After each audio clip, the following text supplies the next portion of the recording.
Oke, baik pemirsa, Anda kembali bersama dengan kami CBTV News Indonesia, berita seputar Probolinggo. Hari ini kami berada di kota Cirebon, Jawa Barat. Ya, perjalanan cukup jauh ya, dari Probolinggo Jawa Timur menyeberang ke Jawa Tengah dan akhirnya kami tiba di Jawa Barat ya. Rombongan Gaharu Probolinggo hari ini yang dalam agenda kegiatan kemanusiaan yang bakal tiba di Cianjur untuk menyambangi saudara-saudara kita yang terkena dampak gempa bumi. Kali ini atau sore ini langsung diterima oleh Sultan Cirebon. Ini merupakan salah satu kehormatan dari keluarga besar Gaharu Probolinggo. Terima kasih Sultan. Sami-sami. Nah, baik saudara. Nah, di samping saya ini saya sudah berada dengan Sultan Cirebon, merupakan salah satu kehormatan juga buat kita. Kita bisa mewawancarai Sultan seperti apa saja kegiatannya. Juga kita mau kenalan juga warga Probolinggo biar bisa tahu ya siapa Sultan Cirebon ini. Bersama-sama dengan saya Sultan. Apa kabar Sultan? Alhamdulillah, baik alhamdulillah. Baik, terima kasih. Nah, Sultan bisa nyapa dulu dong orang Probolinggo, mau kenalan juga ini. Oke. Kasih nama dulu. Assalamualaikum warahmatullahi wabarakatuh. Salam seluruh masyarakat yang ada di Probolinggo. Sehat selalu. Saya Sultan Sepuh Jainuddin II Aryana Terjas Sarif Maulana Raden Heru Samsi, Sultan Sepuh di Keraton Kasepuhan. Semuanya tetap semangat dan semoga Allah selalu menjaga semuanya, insyaallah. Amin. Wah, luar biasa, ini ada salam kehormatan ala kerajaan ya Sultan yang sudah menyapa warga Probolinggo. Nah, ini dia Sultan Cirebon. Sultan, kegiatan setiap hari seperti apa saja ini? Ya, setiap hari kegiatan saya selalu menyambangi para masyarakat yang ada di wilayah Cirebon dan juga Kuningan. Dan kita juga saat ini sedang ada beberapa donasi ke masyarakat juga. Seperti salah satunya yaitu membagikan kacamata gratis untuk yang berpenyakit mata ya. Jadi untuk glaukoma untuk semua umur dan juga untuk minus di atas 5 untuk anak di bawah 16 tahun. Jadi ini kita kerjasama dengan salah satu perusahaan MGI yang dengan dengan organisasi mata dunia.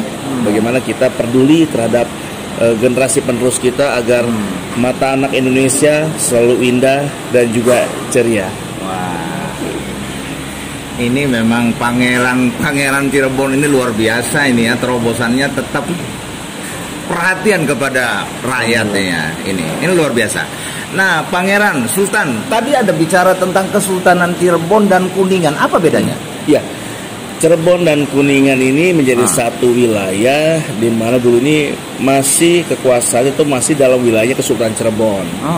Karena dulu ini Kesultanan Cirebon merupakan satu negara yang sangat berdaulat sekali, dipimpin oleh seorang raja. Karena berdasarkan dengan syariat Islam dan juga sudah Islam, maka namanya kesultanan. Dan raja yang memimpin disebutnya sultan. Seperti itu. Nah, Kesultanan Cirebon ini didirikan oleh Pangeran Cakrabuana atau Syekh Abdullah Iman, putra dari yang Prabu Siliwangi, salah satu raja di Pajajaran.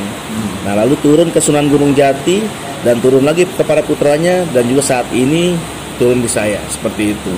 Nah, kita ini melanjutkan bagaimana dulu leluhur kita syiar Islamnya, yang kedua juga bagaimana kita ini para sultan ini untuk bisa menyentuh kembali masyarakat adat yang di wilayah kita ya. Karena di Cirebon dan Kuningan ini sangat erat ikatannya karena tidak bisa dipisahkan. Karena di Kuningan ini itu wilayahnya Pangeran Arya Kemuning, di mana Pangeran Arya Kemuning ini adalah putranya Sunan Gunung Jati yang dari istrinya dari Nyi Ongtin dari Cina, dari Kaisar Ming, seperti itu. Jadi hubungan Kuningan dan Cirebon ini tidak pernah bisa dilepaskan, sangat erat sekali. Jadi bagi saya, baik masyarakat Kuningan, baik masyarakat Cirebon ataupun Indramayu dan juga sekitarnya, semuanya adalah masyarakat saya yang harus kita pikirkan bagaimana mereka sejahtera dan bagaimana mereka menemukan titik kemakmuran. Wow. Ini benar-benar Sultan muda Pangeran Cirebon yang punya terobosan ini melampaui ini, saya lihat ini ya kayaknya ini ya sudah. Ya, ini saya coba masuk. Apa kira-kira tidak punya harapan untuk nanti Cirebon ini masuk kota atau kabupaten? Ya, Cirebon terbagi dua, kota dan juga kabupaten. Ya. Nah, harapan saya memang saat ini posisi kita sebagai sultan ini di mata negara kita hanya sebagai ikon budaya saja. Ikon ya. Nah, tetapi ini yang saya ingin mencoba mengetuk hati pemerintah bahwa kami ini adalah bukan hanya sekedar ikon budaya, bukan hanya sekedar kita meramaikan hanya dari seni budaya dan tradisi, tapi kita ini adalah seorang pemimpin sebuah negara yang berdaulat dahulu, sehingga pola pikir kami inilah sebagai pola pikir negarawan yang sama dengan Presiden Republik Indonesia saat ini. Jauh sebelum menjadi republik. Betul. Ya. Dan tujuan kita saat ini adalah bagaimana peran Sultan ini itu sama dengan apa yang dipikirkan para presiden kita, ya, ataupun para pemimpin negara lainnya, yaitu bagaimana kita bisa memakmurkan dan juga mesejahterakan masyarakat kita. Wilayah Kesultanan Cirebon bukan hanya sampai ataupun bukan hanya di Cirebon dan Kuningan saja, tetapi kalau kita punya peta rincik itu dari mulai Cirebon ataupun dari mulai Losari tepatnya itu sampai ke Banten itu masih wilayahnya Kesultanan Cirebon. Dan juga DKI Jakarta masuk wilayah pada Kesultanan Cirebon, ya. Dan ini adalah fakta sejarah di mana sebelum adanya republik adanya kita Kesultanan Cirebon. Nah, inilah maksud saya. Hendaknya saya ingin sekali bersinergi dengan pemerintah, bagaimana kita sama-sama berpikir bersama-sama untuk bisa mesejahterakan masyarakat kita. Karena masyarakat bangsa Indonesia ataupun yang menjadi bagian rakyat dari negara ini, dulu itu adalah bagian dari masyarakat adat kami, di mana walaupun kami saat ini adalah hanya sebagai ikon budaya, hanya pada pasal kebudayaan saja, ya, pasal 5 ya, tetapi saya tidak pernah merasa dikotakkan, karena saya merasa bahwa masyarakat saya tetap adalah masyarakat yang dititipkan oleh leluhur saya yang harus saya pikirkan.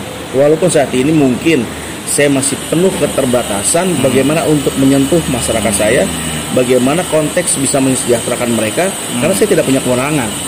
Dan Sultan tidak punya aspirasi seperti aspirasi dewan, ya. Tetapi saya berusaha untuk itu. Saya berusaha untuk meminta kepada pemerintah buka saja hati agar kami ini diberikan sedikit saja apa yang menjadi hak kami, sehingga kami ini bisa mengeluarkan yang namanya aspirasi Sultan untuk rakyat. Ini benar-benar brilian ini Sultan muda ini ya. Saya bangga sekali nih hari ini saya bisa wawancara seorang Sultan yang luar biasa, cara pola pikirnya ini ya, oke banget ya. Sultan, Cirebon punya sejarah yang besar. Apa kira-kira Cirebon tidak bisa diupayakan melalui pemerintah bagaimana bisa menjadi daerah istimewa kira-kira? Ya, seharusnya Cirebon ini menjadi daerah istimewa seperti Yogyakarta. Karena apa? Wali Songo, pemimpin Wali Songo adalah Sunan Gunung Jati. Cirebon tidak akan membawa tidak akan membawa sebuah kesan yang sangat luar biasa ketika Cirebon tidak ada Sunan Gunung Jati, tidak ada peran dari Wali Songo, ya, Wali Kutub yang memimpin para wali, yaitu kan Sunan Gunung Jati, ya. Dan juga siapa Pangeran Cakrabuana atau Syekh Abdullah Iman, dan siapa leluhurnya itu yang Prabu Siliwangi. Dalam perannya mereka ini adalah di tanah Jawa khususnya dan juga Nusantara, para leluhur kami ini adalah ambil perannya sangat luar biasa.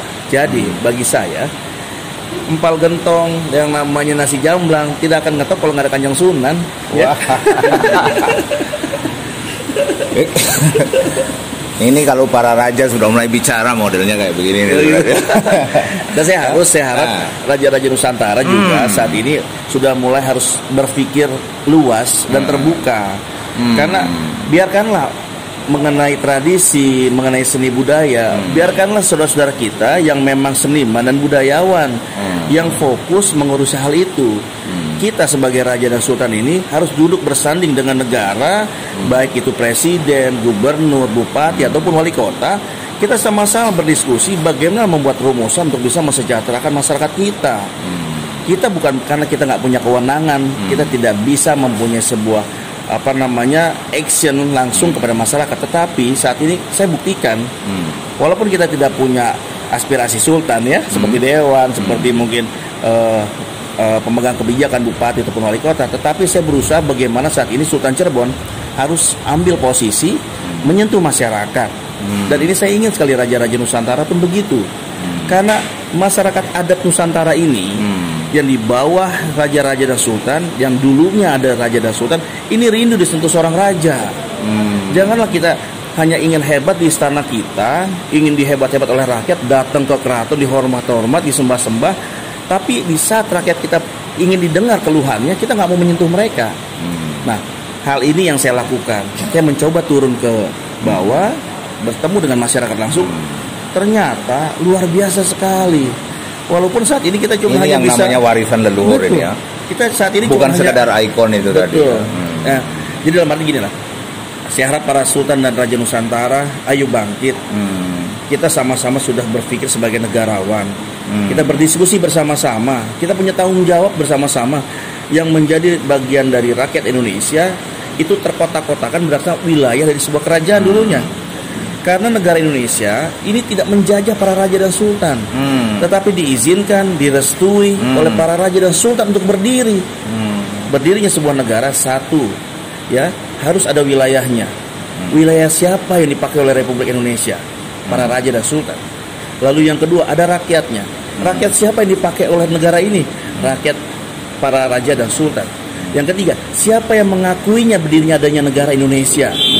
Yaitu izin dari para raja dan sultan untuk menggunakan, menempatkan posisi wilayahnya Indonesia seperti wilayahnya yang terbentang luas para raja dan Nusantara, sehingga bangsa ini, negara ini akan lebih kuat ketika alas haknya ataupun ketika jati diri bangsanya para raja dan sultan dimuliakan kembali. Ini dia. Sultan dan raja bukan cuma ikon ini, tapi tetap harus berbuat ya, meskipun tidak punya kewenangan apa-apa. Betul.